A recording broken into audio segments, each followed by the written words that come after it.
কুষ্টিয়া ৬ রাস্তার মোড়ে প্রতিদিন সকালবেলায় বসে মানুষ বেচা কেনার হাট। শুনতে বেশ অবাক লাগছে, আসলে অবাক লাগলেও ঠিক তাই। এখানে শ্রমজীবীদের কাজ বেচা বিক্রি হয়, অর্থাৎ একেবারে কাকডাকা ভরে প্রায় শতাধিক দিনমজুরি এখানে এসে উপস্থিত হয় এবং এখানে বিভিন্ন ধরনের বিভিন্ন কাজ করে থাকেন এরা। কেউ কাজ করেন রাজমিস্ত্রির, কেউ কাজ করেন কৃষি খাতে, আবার কেউ কাজ করেন পরিষ্কার পরিচ্ছন্ন। এক্ষেত্রে কিন্তু এইখানে এসে জড়ো হওয়ার পরে এই কুষ্টিয়া জেলার যারা মানুষ রয়েছেন তাদের প্রয়োজন অনুযায়ী, অর্থাৎ যে যেই কাজ করাবে তারা এখান থেকেই দিনমজুরি কিনে নিয়ে যেতে পারবে। আমরা যদি দেখাই, দেখছেন যে এখানে কিন্তু বেশ কিছু দিনমজুরি দাঁড়িয়ে রয়েছেন অপেক্ষায় কখন তারা বিক্রি হবেন, অর্থাৎ কখন কারোর প্রয়োজন হবে বিভিন্ন কাজে, সেই কাজ অনুযায়ী তাদেরকে এখান থেকে নিয়ে যাওয়া হবে। নিজ দায়িত্বে তারা নিয়ে যাবেন, একই সাথে কাজ শেষ করলে আবার এখানেই নামিয়ে দিয়ে যাবেন। আবার অনেক ক্ষেত্রে এখানে না নামিয়ে ওখান থেকেই তাদেরকে বিদায় দিয়ে দেওয়া হয়। কথা বললাম কিছুক্ষণ আগেই এনাদের সঙ্গে।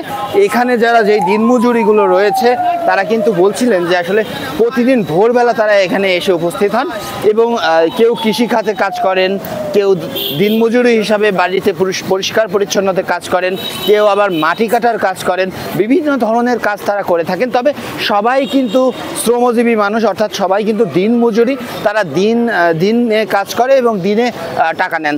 তবে প্রতিদিন কিন্তু তারা কাজ পান না, এমনটিই বলছিলেন যে এখানে যারা আসেন, অর্থাৎ যদি 100 জন এখানে এসে এই হাটে উপস্থিত হন, এখান থেকে হয়তো 50 জন মানুষ কাজে যায় আর 50 জন বাড়িতে ফিরে যায়।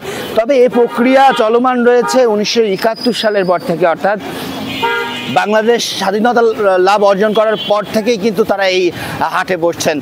যুদ্ধ পরবর্তী সময় থেকেই কিন্তু এখানে এই বাজার বসে আসছে এবং তাদের এই কার্যক্রম চলে বছরের পর বছর চলে আসছে।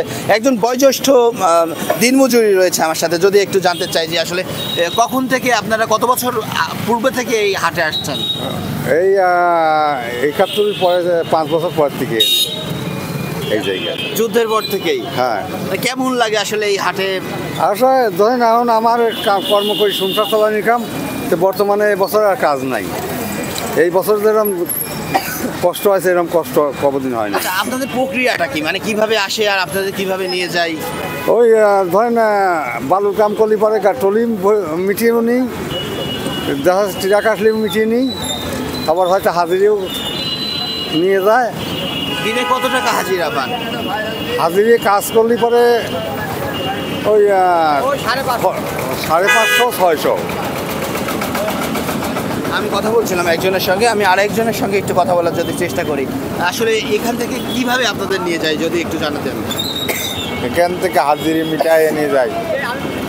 মানে নির্দিষ্ট কোনো কাজ আছে নাকি, মানে যার যেই কাজে প্রয়োজন? যার যে কাজে প্রয়োজন সেই কাজে মিটায় নিয়ে যায়। কখন আসেন আপনারা এখানে? এখানে আসে এই 6:30টার দিক। 6:30টার দিকে। প্রতিদিন কি কাজ করা সম্ভব হয়? না, প্রতিদিন কাজ হওয়া সম্ভাবনা হয় না। আমরা কথা বলার চেষ্টা করবো, আসলে নতুন প্রজন্মের অনেকে এসেছে, বয়োজ্যেষ্ঠ মানুষের দেখা দেখি। যদি একটু বলতেন যে আসলে প্রতিনিয়তই কি আপনি এখানে আসেন? হ্যাঁ, প্রতিনিয়ত।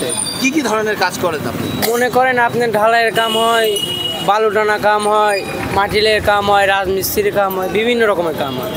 মানে মোড়ে পার আসে, মোটর সাইকেলে করে কামে আসে, যার পছন্দ হয় তাকে নিয়ে যায়, আর যার পছন্দ হয় না তাকে নেয় না, এরকমই চলছে। এমন হয় আসলে যদি শারীরিক সক্ষমতা শক্তিশালী হয় এমন মানুষকে বেশি পছন্দ করে? হ্যাঁ, বেশি পছন্দ করে, এমন হয়। দর্শক, কথা বলছিলাম আমি ঠিক এই কুষ্টিয়ার 6 রাস্তার মোড়, যেখানে মানুষ বেচা কেনার হাট, অর্থাৎ শ্রমজীবী দিনমজুর বেচা কেনার যে হাট, সেই হাট থেকে তারা বলছিলেন যে বেশিরভাগ সময়ই কিন্তু কাজ পান, আবার বেশিরভাগ সময়ই কিন্তু কাজ পান না।